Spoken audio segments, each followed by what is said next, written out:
O Senhor esteja convosco. Ele está no meio de nós. Proclamação do Evangelho de Jesus Cristo segundo Mateus. Glória a vós, Senhor.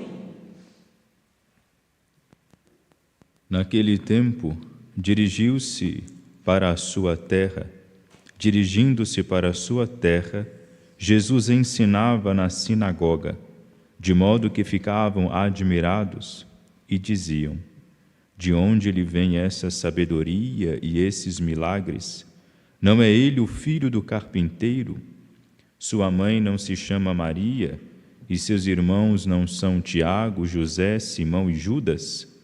E suas irmãs não moram conosco?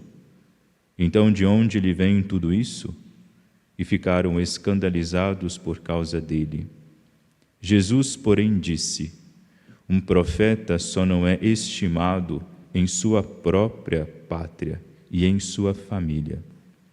E Jesus não fez ali muitos milagres, porque eles não tinham fé. Palavra da salvação. Glória a vós, Senhor. Caríssimos irmãos e irmãs, hoje do Evangelho, da palavra que nós acabamos de ouvir do Evangelho, nós vemos essa consternação do povo, daquele povo que viu Jesus crescer, daqueles que eram mais próximos seus, até da sua parentela, diante da grandeza que a sua figura começava a demonstrar. E daí eles se indagam, de onde é que vinha tudo isso? Este homem, esse menino que aqui viveu, cresceu conosco, esse rapaz, o qual nós sabemos quem é, de onde veio, filho de fulano, irmão de ciclano e etc. Eles falam isso aqui, esse reconhecimento não é um reconhecimento sincero e nem um reconhecimento verdadeiro, porque aqui estes homens da terra de Jesus já foram mordidos pela serpente. Por isso eles destilam esse veneno. Essa fala que eles dizem é uma fala um tanto quanto venenosa. Porque vejamos bem, não é nada diferente do que acontece, sobretudo nas localidades pequenas hoje em dia. É sim um problema, e é um problema sério, não é um problema que escapa da religião. Um sentimento oriundo de uma alma muito pequena e de uma inteligência menor ainda, que considera difícil, quase impossível aceitar que uma pessoa crescida no mesmo lugar que eu, que teve as mesmas condições que eu, tenha se sobressaído, tenha talentos que eu não tenha. Isso é muito comum. Quando alguém começa a sobressair, sobretudo em círculos muito pequenos, muito íntimos, até, às vezes até na própria família, há alguns e outros ali, repito, com alma pequena e a inteligência também, não são capazes de ver aquilo com bons olhos, são mordidos mesmo pela inveja, não conseguem aceitar. É um impulso do ser humano. O ser humano, a gente tem que lutar contra esse tipo de coisa, às vezes, o tempo todo. Uns são atingidos, são mordidos, por esse sentimento, mas logo se esquivam, outros não. Outros são mordidos por ele e, infelizmente, o alimentam, vivem naquilo e são sepultados nesse sentimento. De modo que, quando alguém sobressaindo, seja, talvez, na vida profissional, ou possuindo um talento que a maioria não tenha, ou se comportando de um jeito melhor, mais educado, mais simpático do que os ali da sua região, da sua localidade ali, querendo ou não, as pessoas começam a dizer: mas de onde esse menino tirou essas coisas da cabeça? De onde essa pessoa tirou isso? Por que ela faz assim? Por que ela faz assado? Ela não é filho de fulano, fulaninho de tal, não é ninguém, agora está aí com essa banca toda e etc. Nós temos que tomar cuidado com isso, porque no fundo disso aí está aquele veneninho leve de Satanás, que é melífluo, é facilmente digerido. A palavra de Satanás ela não é dura, ela é suave, ela é facilmente consumível, não precisa ser muito... não temos muito trabalho para digeri-la, porque no final das contas essa atitude é a mesma atitude que ele teve revoltado, se achando aí certamente o melhor dentre os seus pares, quando ele vê que outras criaturas inferiores a ele tinham um amor mereciam o amor de Deus, que somos nós os seres humanos, ele então se enraivece, se ira contra Deus, e então é penalizado, sendo ele e os seus apoiadores tacados para baixo, como nós bem podemos ler aqui nas Sagradas Escrituras. De qualquer maneira, devemos fugir desse tipo de pensamento, devemos fugir desse tipo de mentalidade, e quando isso nos toca, e toca até pessoas muito boas, escapar desse tipo de coisa, para que nós não nos aproximemos da serpente.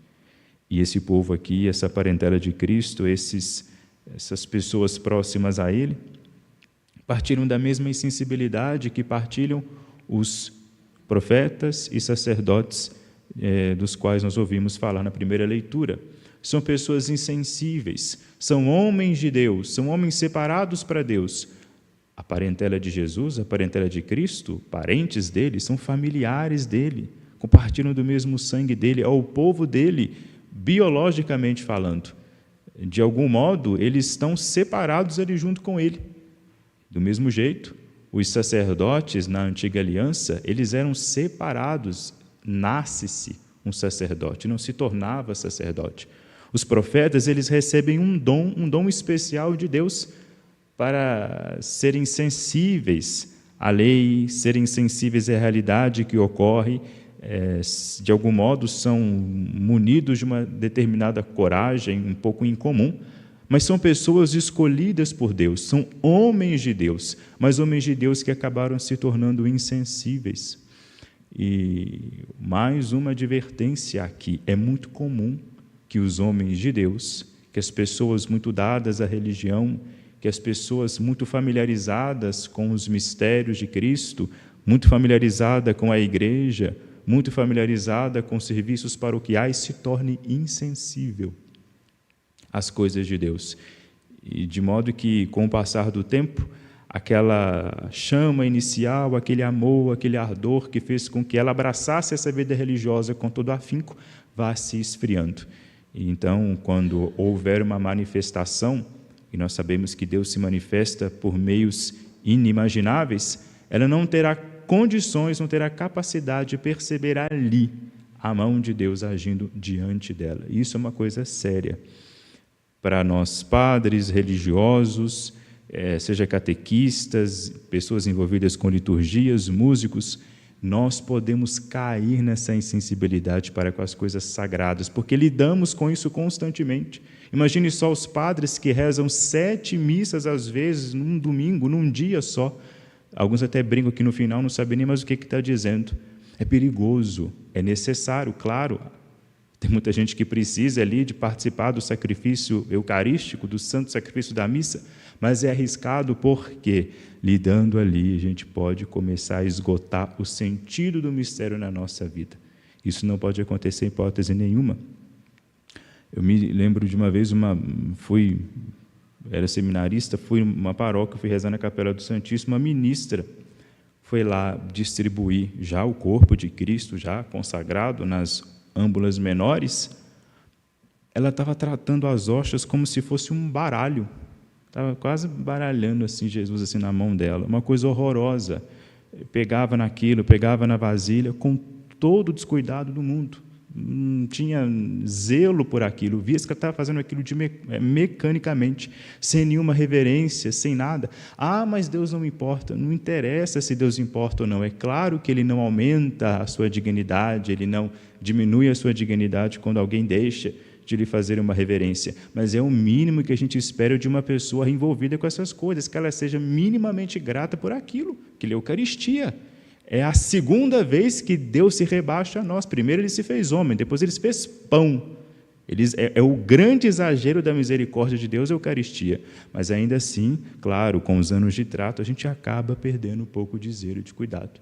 Então nós, padres, ministros da Eucaristia, até os leigos que hoje em dia cada vez mais se interessam pelos ensinamentos da igreja, pela doutrina, se encantam e entram realmente na vivência eclesial, na vida de fé, pode correr esse risco de lidar com isso, se tornar familiarizado demais com essas coisas. Mas a familiaridade o costume com as coisas sagradas a ponto de nos fazer perder a fé, a familiaridade ela não surge, a insensibilidade não surge de uma vida espiritual. É diferente. A vida espiritual, pelo contrário, ela nos aproxima e nunca nos permite deixar de nos maravilharmos pelas maravilhas de Deus. Até esses dias o Papa Francisco disse que a gente tem que se encantar com as novidades que a fé propõe. A vida de oração sempre nos propõe uma novidade, nunca é monótona, nunca é uma ladainha repetitiva, é sempre dinâmica e nova. Claro, Deus sempre nos diz novas coisas, sempre nos mostra novos caminhos. A familiaridade é uma relação puramente humana com a religiosidade. Me entendam bem.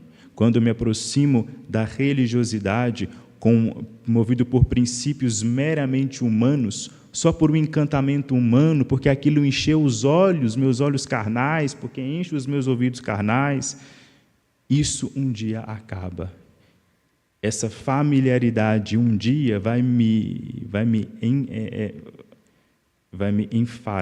enfadar, me esqueci como é que se diz agora no português, eu não sei se essa palavra existe, mas vai me encher, e eu não vou dar conta, não vai caber mais isso em mim, então eu vou enjoar, ou então eu vou começar a dissimular, ou então eu vou começar a me distanciar um pouco. Algum efeito negativo essa familiaridade, essa proximidade humana com as coisas sagradas vai causar em mim. De modo que, no final das contas, Cristo não me exige mais nada.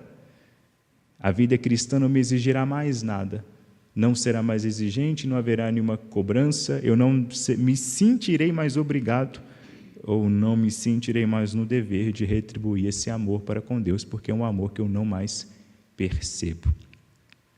Então, fazer aí a distinção na nossa vida, no exame de consciência, entre essas duas realidades, a familiaridade humana para com as coisas de Cristo e a verdadeira espiritualidade. Uma coisa não tem nada a ver com a outra. A verdadeira espiritualidade é aquela que é nutrida por uma vida de oração sincera, na qual eu sou capaz de reconhecer a presença real do Cristo como pessoa, como um homem glorificado, ressuscitado sim, mas como um homem presente, e ali estabelecer com ele uma relação, estabelecer com ele uma relação afetiva e me dispor a me deixar entregue nas mãos dele verdadeiramente. Mas é uma entrega verdadeira, não só por palavra, não só por pensamentos, mas uma entrega verdadeira, uma entrega de coração, e fugir sempre desse encantamento humano, que é bom, mas no começo. Depois ele tem que dar lugar a essa relação mais sincera, a essa relação mais próxima com Deus. Que a liturgia da palavra de hoje, que nos proporciona essa sabedoria divina para ser plantada em nosso coração, nos inspire e nos ilumine a buscarmos uma espiritualidade mais profunda, mais fecunda, nos inspire, nos encoraje, nos anime a partir de hoje, termos uma vida de oração mais fervorosa e mais íntima com nosso Senhor. Glória ao Pai, ao Filho e ao Espírito Santo. Como no princípio, agora e sempre. Amém.